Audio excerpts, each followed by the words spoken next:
Well, that is not a bad way to bounce back from a 2-0 defeat last weekend against Accrington. Today, Wrexham AFC have beaten Morecambe 6-0. Yes, I repeat that.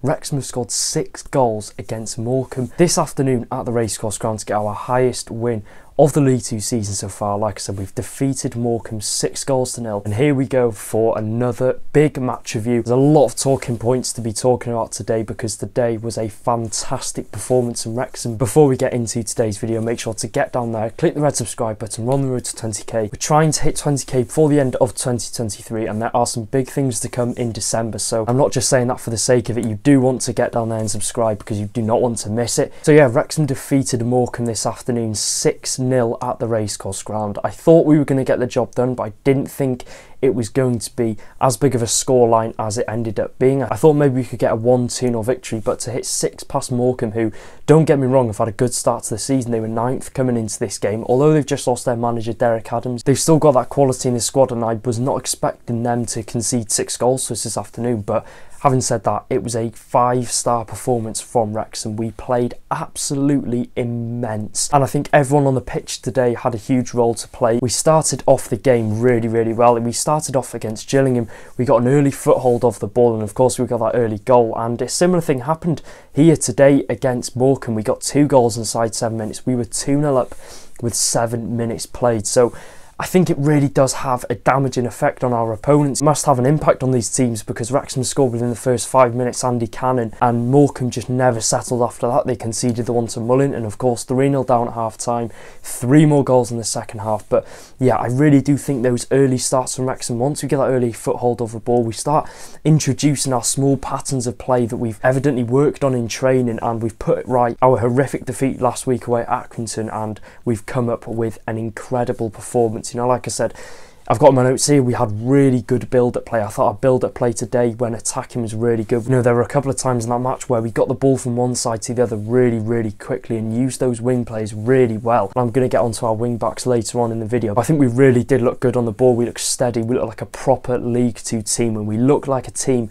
that should be going up this season. Far more organised than our opponents, Morecambe, who I think it's fair to say they were dreadful. As a team, they just looked disorganised. You could tell that they had no real structure in that team today. I genuinely think they were one of the worst teams we played so far this season. I could probably name a handful of teams that would have probably beaten them last year that were in the National League. They were that bad. But you know, under Derek Adams, they had a good, solid team going there. They had a great start to the season, like I said, challenging for playoffs, and I do think, obviously, him leaving will have a damaging effect on the players, and it will be a big job for the new manager that comes into Morecambe FC to get the players back how they were playing under Derek Adams. But we didn't see a glimpse of how they have been playing so far this season today. Like I said, disorganised, and overall they looked a really poor team. And that's to take nothing away from Wrexham FC. I think it didn't help that we were on our A game today. Elliot Lee said it in his pre-match interview leading up to the game, they want to put this right. They've got a good dressing room spirit. They're wanting to put the bad results right the following game. Last week, horrific performance, 2-0 defeat away at Accrington Stanley. You just have that faith in our players. You have the belief that they will go out there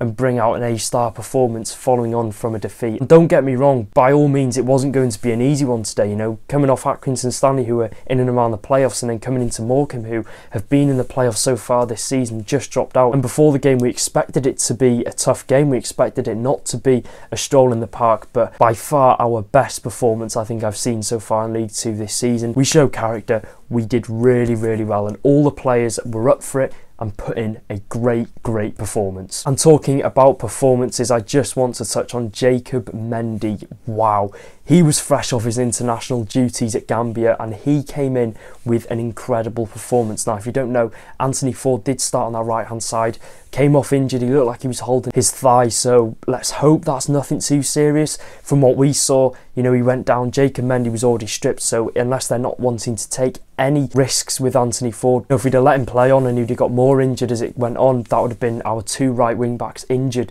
Ryan Barnett and Anthony Ford. But you know, we made that early switch, Jacob Mendy, and wow, what a performance, straight on it, a goal in the first half. You know, he'd just come on, and I think it was 10-15 minutes after he came on, a lovely lovely goal. Cut inside one, cut inside two, rifled it past the goalkeeper. And an unpopular opinion this might be, Jacob Mendy might be more favoured off playing on that right side than the left side, because obviously we know Jacob Mendy, we've seen his previous history with Wealdstone, Boreham Wood.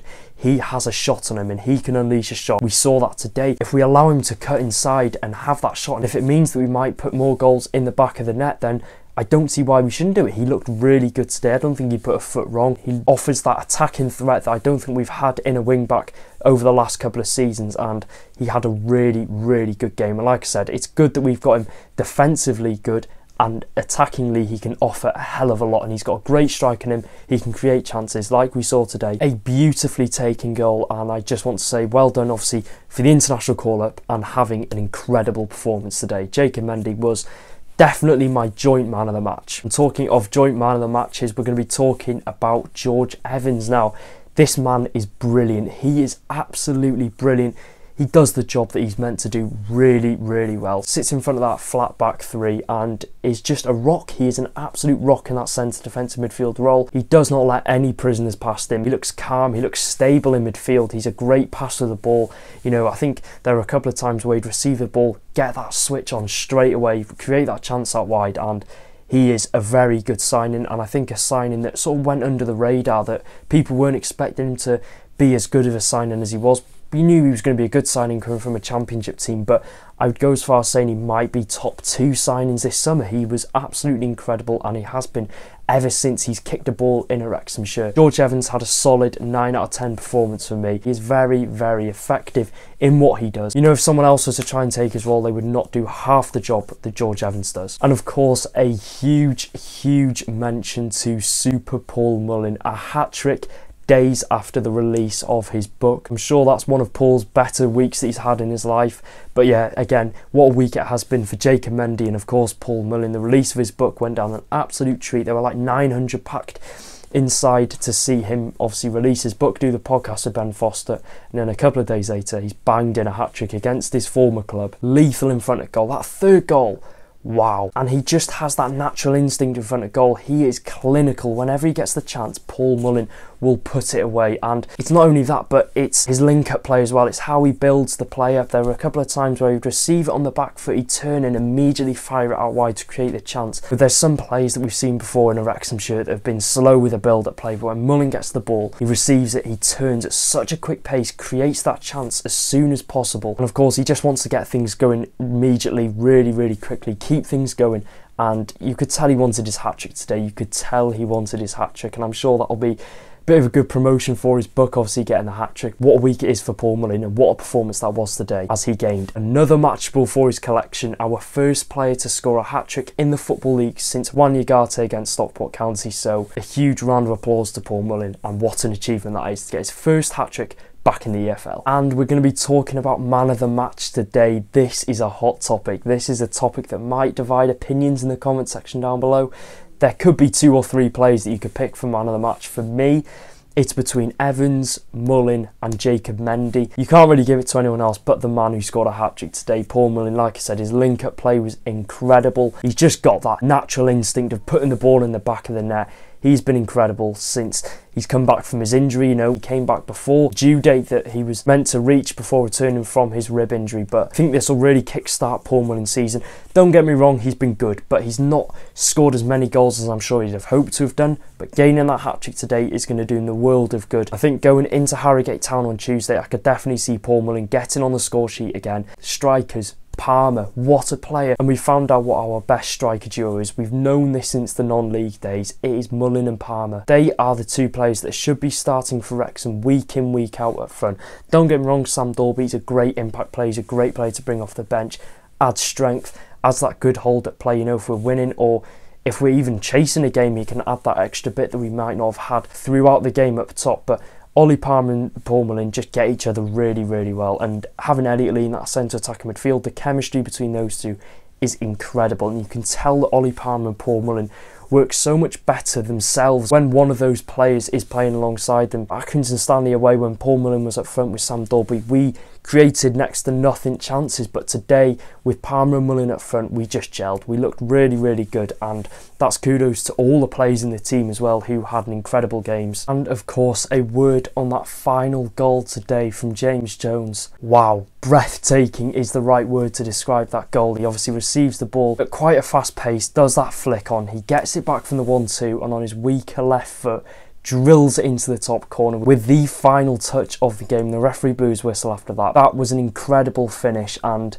you know, what a way to end off the game with a thunderbolt from James Jones. And I think that's definitely one of the better goals we've scored so far this season. But like I said, overall 5 out of 5 performance. Match rating 5 out of 5 is nothing more to say. Quick word on our opponents today, Morecambe. I just wish for them that their performances get better, because most of their fans had left by the first 10 minutes into the second half. It was a very, very poor performance, and if that was Wrexham, then I'm sure we'd have been fuming. But yeah, really bad performance. Good following, you'd expect it though, because they're only an hour and a half down the road. But you know, made some decent noise, but yeah, their team didn't really give them the performance they wanted. And of course, a word on what that does to the league table. We go to second. We're second now in League 2. Stockport, who lost to Newport County today, which is quite a shocking result, they still sit top 5 points clear. You know, they can afford to lose a game but still sit 5 clear. But we go to second on 36. Mansfield have lost. Finally, they lost today. They sit third. And a word on Notts County, they're 6th. They have dropped down to 6th after a 4-2 away defeat to AFC Wimbledon. So a lot of results went in our favour today. I'm glad that we did get the job done, because if we'd have lost that today and then seen that Stockport, Notts County, Mansfield had all lost, we'd have been kicking ourselves. So well done to all the players today who contributed to that incredible, incredible win. And yeah, wow, what a performance, what a performance. 6-0 at home to Morecambe. Like I said, make sure to get down there and subscribe, because you do not want to miss what is coming up in the next month. And a word after the game, we were walking out and a person from Canada actually recognised me. We had a little chit chat about the game and stuff, and you know, it's great to see that people from that far of Canada are watching my videos, so it's incredible to see. So I cannot thank you enough for the support. And yeah, make sure to get down there, subscribe. November the 1st and onwards, keep an eye out on this channel, and I'll see you in the next video. Take care, guys. Up the 6-0 Reds.